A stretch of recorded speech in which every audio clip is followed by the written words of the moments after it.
Kusisakegi maithong aduda yamna tamthina sokkhibagi mami amasu tarami. Kusisakegi maithong aduda tariba mami adu yamna thauraba thang amana kakhibagi mami ama oirami. Kusisake mahaki tamthina soklaba maithong adu yenghalaga amkasu angangsing aduda asumna hanglami. Aise sak fazabara. Adubu mahaki maithong adu ubada angangsing aduda Akiba ma faunarami.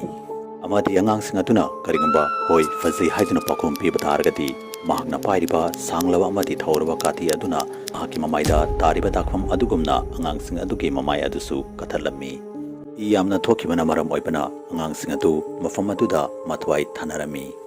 Amadi karigamba angangsing aduna fazade haiduna pakhum piba targadi karimata khanthaba tawdana mahakna pairiba sanglaba amadi thauraba kati aduna angangsing adubu tinduna hatoklami.